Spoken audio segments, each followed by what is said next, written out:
नमस्कार, मैं रविश कुमार। परिवार की तरह चलने वाली पार्टियां अब कंपनी की तरह चलने लगी हैं। हम चाहते भी तो यही हैं कि देश ही कंपनी की तरह चले, तभी तो हम मुख्यमंत्री, प्रधानमंत्री को सीईओ भी कहने लगते हैं। हमने भी तो कब का ये स्वीकार कर लिया है कि पेशेवर और सक्षम तरीके से चलने और चलाने का उदाहरण सिर्फ और सिर्फ कंपनी सिस्टम में ही मिल सकता है। पत्रिकाओं के कवर पर जब नेता सीईओ की तरफ विराजते हैं तो उनके इस अवतार पर राजनीतिक कार्यकर्ता और कंपनी दोनों ही खुश होते हैं।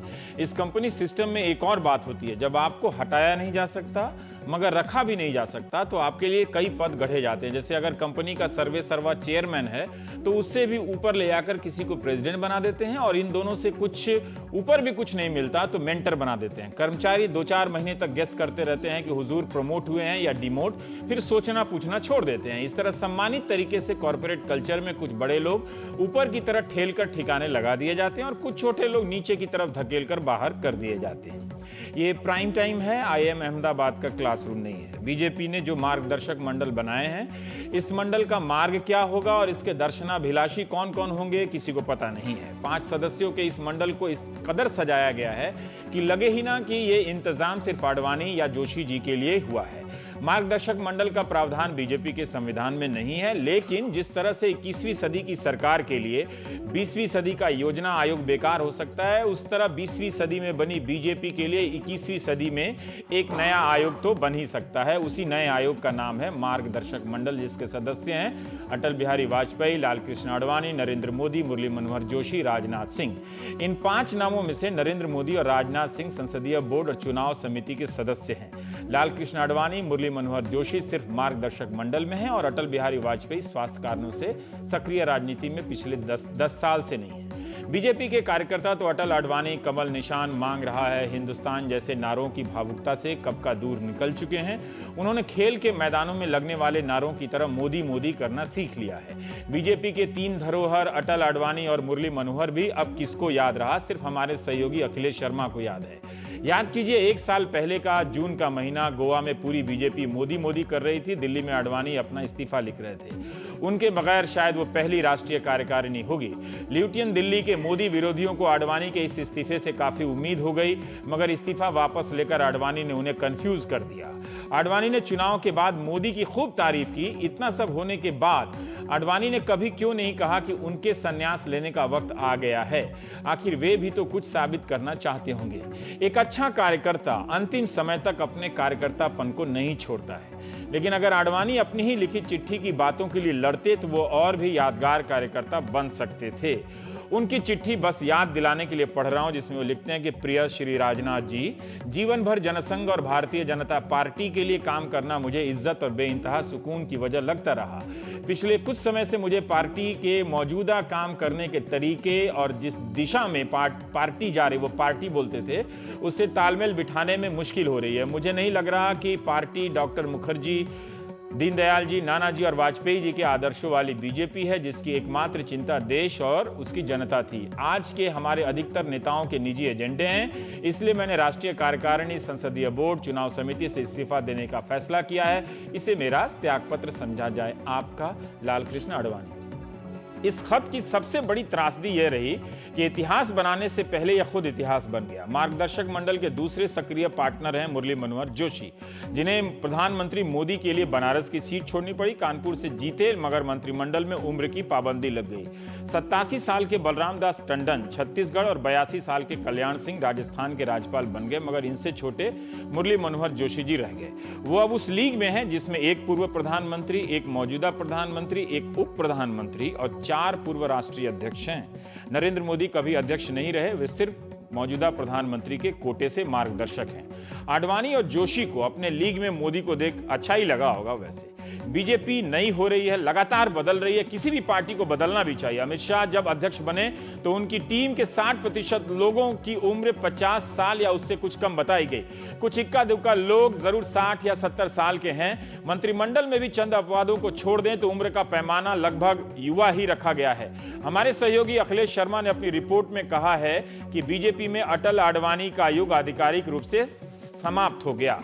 जिस पार्टी को बनाया, चलाया, उसी के बारे में आडवाणी टीवी पर या न्यूज देखें कि उनके युग की समाप्ति की घोषणा हो गई है तो कैसा लगा होगा। उस एकांत को समझेंगे तो एक बार आपको डर लगेगा। आखिर क्या बात है कि आडवाणी के प्रति कहीं कोई सहानुभूति नहीं है। मार्गदर्शक मंडल कहीं वो छोटा सा कमरा जो अक्सर कई घरों में होता है, जहां बचे हुए बुजुर्ग रहते हैं, उनकी दवा होती है, छड़ी होती है और होता है टूटा हुआ चश्मा। मुनव्वर राना साहब के 2 शेर हैं, वो इस तरह से हैं कि मुहाजिरों यही तारीख है मकानों की, बनाने वाला हमेशा बरामदों में रहा। एक दूसरा शेर है, मैं अब आंगन में सो जाता हूं, कमरे में नहीं सोता, मेरे बच्चों को अब उतनी परेशानी नहीं होगी। बीजेपी में अगर इस तरह से उम्रवाद छाया रहा तो वो दिन दूर नहीं जब संसदीय बोर्ड और केंद्रीय चुनाव समिति से भी ज्यादा सदस्य मार्गदर्शक मंडल में होंगे। पर बीजेपी ने मार्गदर्शक मंडल ही क्यों बनाया? क्या ऐसा कर बीजेपी उन सवालों से बच गई जिसका सामना उसे सीधे सीधे आडवाणी जोशी को बाहर करने से करना पड़ता? प्राइम टाइम में आप सबका स्वागत है। संबित पात्रा जी हैं बीजेपी के प्रवक्ता, Sanjay Singh political editor firstpost.com, Vinod Sharma ji political editor ST, Akhilesh Sharma हमारे सहयोगी सीनियर एडिटर और शाहिद सिद्दीकी साहब वरिष्ठ पत्रकार। कुल मिला के ठीक ठाक मजमा जमा है। चूंकि एक राजनीतिक पार्टी लोक संपत्ति भी होती है संबित साहब, और लोगों से विश्वास प्राप्त करती है, जनादेश प्राप्त करती है, इसलिए उसकी आंतरिक कार्यप्रणाली भी चर्चा का विषय है। अब ये मार्गदर्शक मंडल मजबूरी आयोग है या जरूरी आयोग है? सरल हिंदी में बता दें। नहीं, मजबूरी या जरूरी ये दोनों शब्दों को लाने की आवश्यकता नहीं है। मुझे लगता है मार्गदर्शक मंडल किसी भी संगठन में, परिवार में होता है। जो बुजुर्ग होता है, जो बड़े होते हैं, जो ज्ञानी होते हैं, जिनके पास ज्ञान का भंडार होता है, स्वाभाविक रूप से वो मार्गदर्शन करे और उस पर उनके बच्चे चले, तो इसमें कोई बुराई नहीं है। पर इन 5 मार्गदर्शक में से 2 मार्गदर्शक अगर केंद्रीय चुनाव समिति में और संसदीय बोर्ड में हिस्सा ले सकते हैं तो बाकी 2 क्यों नहीं ले सकते? देखिए, क्या केंद्रीय चुनाव समिति या संसदीय बोर्ड की इतनी मतलब हेक्टिक जिसको कहते हैं व्यस्त बैठकें होती हैं जिसमें आडवाणी जी जाने में सक्षम नहीं है? नहीं, बिल्कुल ये विषय क्या ऐसा क्या होता है कि जिसमें आडवाणी जी और मुरली मनोहर जोशी नहीं सक्रिय? नहीं, ऐसा कोई विषय नहीं है। बहुत स्पष्ट रूप से पार्टी का निर्णय होता है। एक तो ये पार्टी का निर्णय है, जैसे आपने कहा पार्टी का निर्णय होता है जिसमें लोकतंत्र में पार्टी लोक संपत्ति होती है, पब्लिक प्रॉपर्टी। मैं उसी का उत्तर दे रहा हूं। तभी आपने सही कहा कि चूंकि एक लोकतंत्र का प्रणाली है, पार्टी एक पब्लिक प्रॉपर्टी होती है, इस कारण से आपको जानने का अधिकार है। मगर यहाँ कोई करप्शन नहीं हो गया है, यहाँ ऐसा कुछ नहीं हो गया है जिसके कारण कोई जवाबदेही। यहाँ तो एलिवेशन हुआ, परिवार वही कॉर्पोरेट वाला एलिमिनेशन, एक परिवार चेयरमैन के ऊपर प्रेसिडेंट बना दिया या मेंटर बना दिया। यहाँ पिता का सम्मान मिला है। जो मार्गदर्शक थे, मार्गदर्शक के रूप में हमारे बीच में रहेंगे, उसी टोली में रहेंगे जिस टोली में प्रधानमंत्री और गृह मंत्री हैं। तो स्वाभाविक रूप से इसमें किसी प्रकार का डिमोट जो आप लोग कह रहे हैं वो तो मैंने ऐसा कहा नहीं। मतलब मैं कौन होता हूँ? नहीं, आप तो नहीं होते, मगर इंगित तो कर रहे हैं आप। हाँ, इंगित कर रहा हूँ। हाँ, ठीक बात है। अखिलेश, मैं कहीं ऐसा तो पढ़ते हुए नहीं लग रहा था आपको कि मैं ही एक अकेला दिल्ली शहर में बचा हूँ जो आडवाणी के लिए लड़ रहा हूँ। मैं जानना चाहता हूं कि जो संबित कह रहे हैं वो उसमें सच्चाई कितनी है, और जो 1 साल पहले तक आपने जो आडवाणी का रुतबा देखा है, और उस रुतबा में सिर्फ पावर तो नहीं है, मतलब उनके आडवाणी होने का भी एक रुतबा है, वो रुतबा है या नहीं है, वो आप साफ साफ बता दीजिए, जो आप देखते हैं, जो महसूस करते हैं। नहीं, देखिए, रुतबा तो उनका काफ़ी हद तक घटना काफ़ी पहले से शुरू हो गया था। 2009 के चुनाव में जब उनको प्रधानमंत्री पद का उम्मीदवार घोषित किया गया था, उससे पहले जब जिन्ना कांड हुआ था, उसके बाद से उनकी पार्टी पर पकड़ और आरएसएस में जो उनकी गुडविल थी, दोनों खत्म होना शुरू हो गई थी।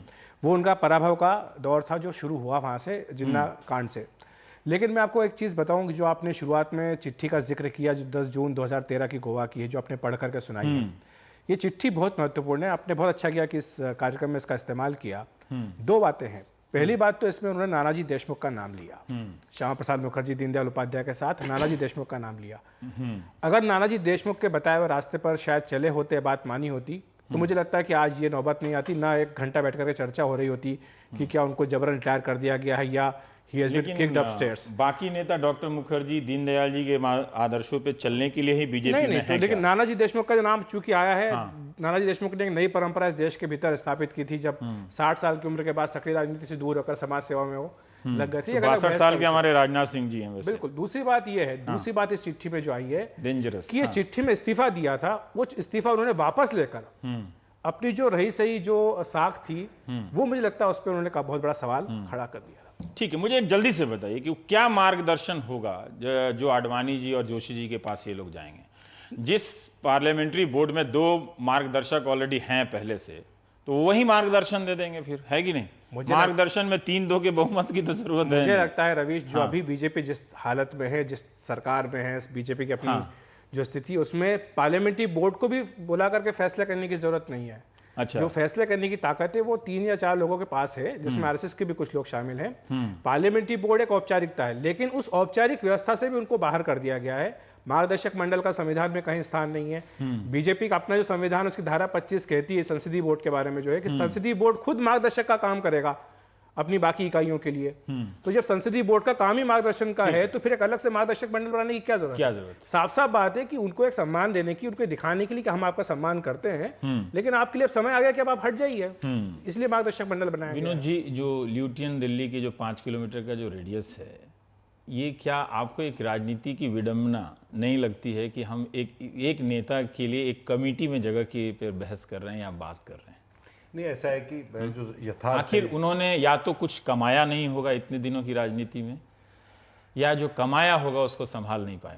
एक तो वक्त की मार है, वक्त की मार है, और दूसरी बात यह है कि ये जो 5 लोग मार्गदर्शक मंडल में है, इसमें 3 दर्शक हैं और 2 मार्गदर्शक हैं।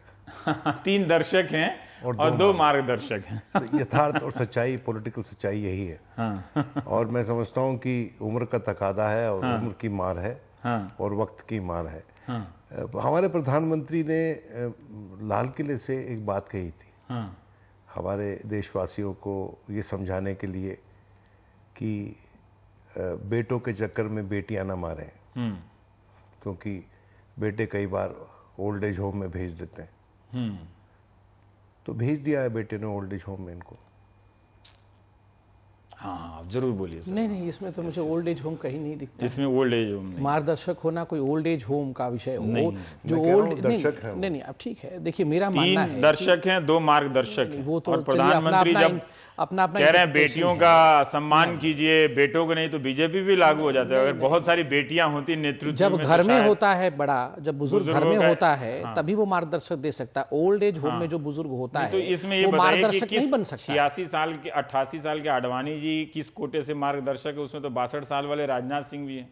इसमें ये कोटा क्या, मार्गदर्शक जिन्होंने का पार्टी कौन को- सा क्राइटेरिया है? नहीं, कुछ बताइए कौन सा नहीं, क्राइटेरिया? आप बताइए, जिन्होंने पार्टी बनाया अटल और आडवाणी जी, क्या वो मार्गदर्शक नहीं बन सकते हैं? क्या वो पिता तुल्य नहीं हो सकते हैं? तो इसमें कोटे की क्या आवश्यकता तुल्य है? तो उस मार्गदर्शक में एक भी माता तुल्य नहीं है कि नहीं? ये भी एक सवाल नहीं, है। चलिए, वो नहीं पूछते हैं। इसमें भी रिजर्वेशन ठीक है, रहेगा। मतलब मैं समित भाई समझ रहा हूँ, ये प्रवक्ताओं के लिए कुछ बुरे दिन होते हैं, कुछ अच्छे दिन होते हैं। नहीं, बिल्कुल ये अच्छे ठीक दिन हैं, कोई मैं बुरे कोई दिन नहीं हिंसक है। एंकर नहीं हूँ कि मैं आज आपका सारा हिसाब निकाल लूंगा। बट मगर ठीक मैं है। एक छोटा सा एक लाइन में और कह दूं। देखिए, एक आपने शुरुआती में जब आपने पढ़ा पूरा कहा था, आपने मुनव्वर बड़ी बात- राना वाला शेर पढ़ दूं क्या? नहीं, आपने अच्छा, वो बढ़िया छोड़ विषय देते हैं। कहा था कि परिवार की तरह चलने वाली पार्टी, ये बिल्कुल देखिए कंपनी की तरह चल रही है। नहीं चल रही है। कंपनी की तरह ही चल रही है। नहीं, मैं इसलिए बोल रहा हूं नहीं चल रही है क्योंकि अभी परिवार की तरह चल रही है। आप देखिए सिम्बायोसिस, देखिए किसी भी परिवार में अगर जहां 4 लोग हैं, वहां भी खटपट ऊपर नीचे चलता है, स्वाभाविक ठीक है। है, तो शाश्वत इतने सत्य बड़े है इस देश इतने का। बड़े पार्टी में जिस सिम्बायोटिक रिलेशनशिप के साथ ये सब कुछ चल रहा है, मुझे उसमें तो ये इसमें खटपट कहीं- है ये। नहीं, ये खटपट नहीं है, ये खटपट अटपट नहीं है, है। क्या है? अगर या लटपट है? नहीं, आप बताइए समित भाई।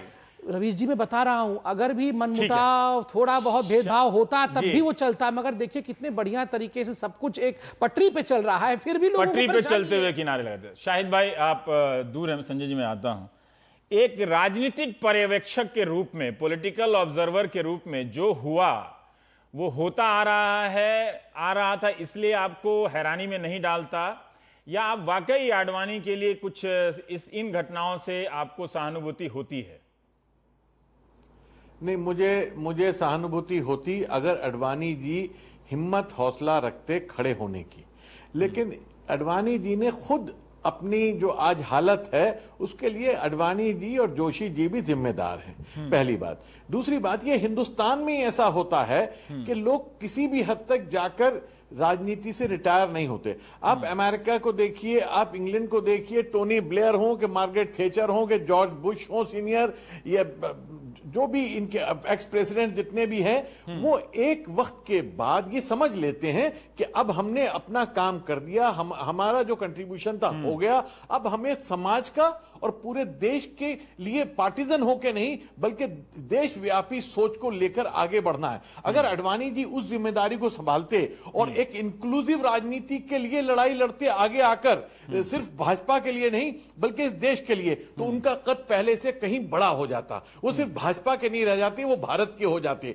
लेकिन वो उन्होंने हिम्मत नहीं दिखाई और इस देश में नहीं दिखाते। आप देखिए कि सिंगापुर के अंदर ली कुआन यू एक वक्त पे आके छोड़ देते हैं कि ठीक है अब तुम संभालो।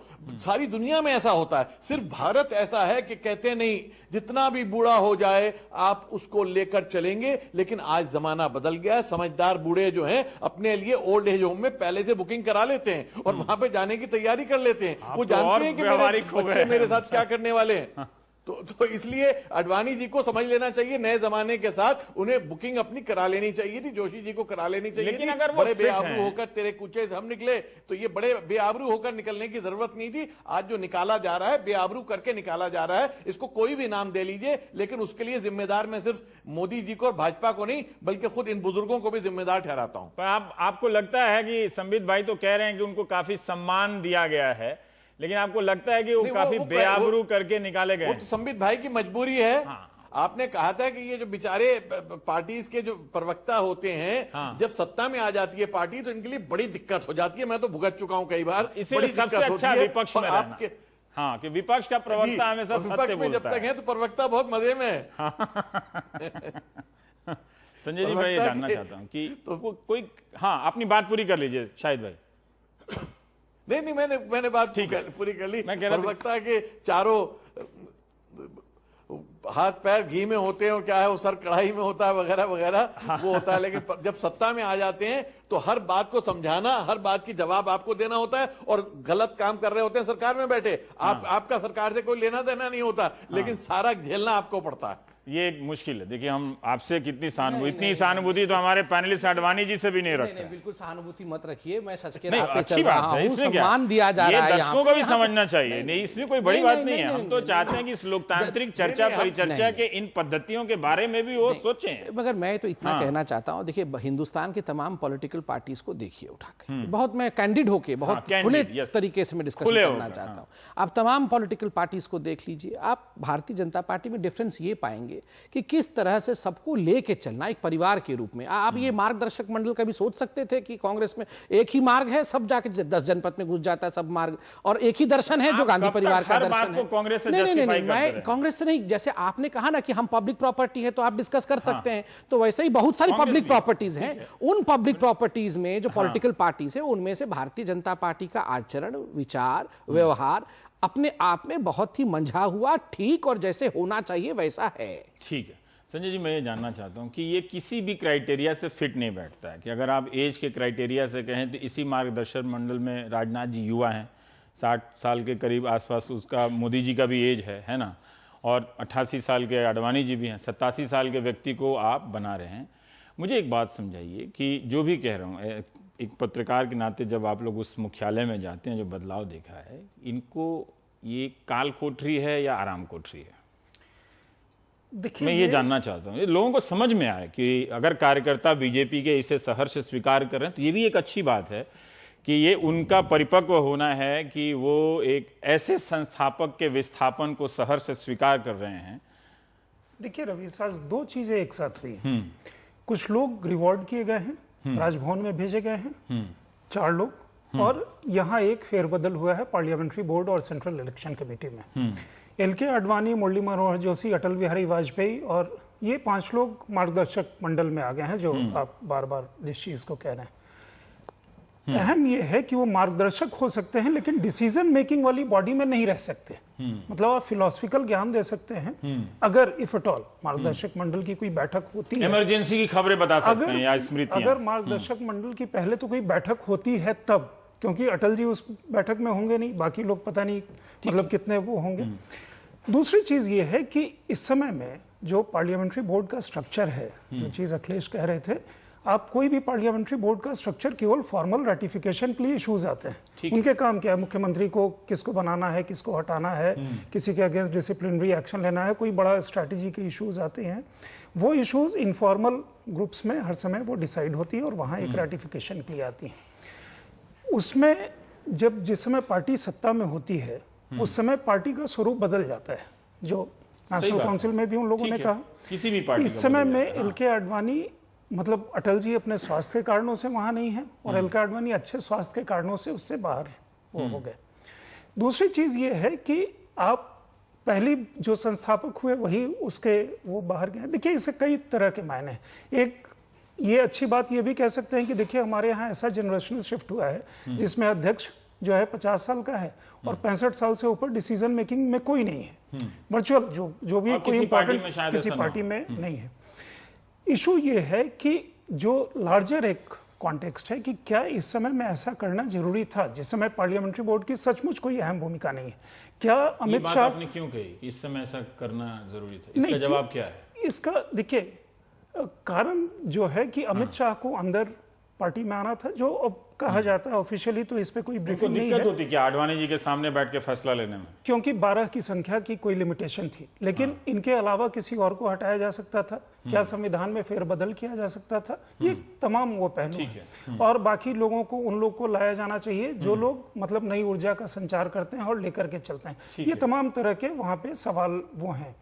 एल.के. आडवाणी के लिए वर्चुअली मतलब ये काफी इग्नोमिनी की स्थिति है जहां वर्चुअली आपको दरवाजे पे ला करके मुझे लगता है कि खड़ा कर दिया गया है कि इसके आगे मार्गदर्शक वो ठीक है भूमिका कहने को, संबित पात्रा उस चीज को चैलेंज करे, लेकिन वर्चुअली जो पोजीशन है आपको अच्छा नहीं लगा? लेकिन नहीं मतलब ये होते हुए देखा, एक हम जब कवर करते हैं किसी पार्टी को तो उसके साथ एक जैविक संबंध बन जाते हैं, चाहे हम जितना भी तटस्थ रहें, उसको देखते देखते एक नेता का ग्राफ देखते हैं, दूसरे का उतरते हुए देखते हैं, तो काफी ऑर्गेनिकली देखने लगते हैं। आडवाणी उनका 2004 से सचमुच वो पराभव का दौर शुरू हो गया था और उसमें निरंतर वो हो गया जून 2013 से, मतलब गोवा की जब से वो बैठक हुई जिसमें आरएसएस के लोग, आडवाणी शायद उस मूड को समझ नहीं पाए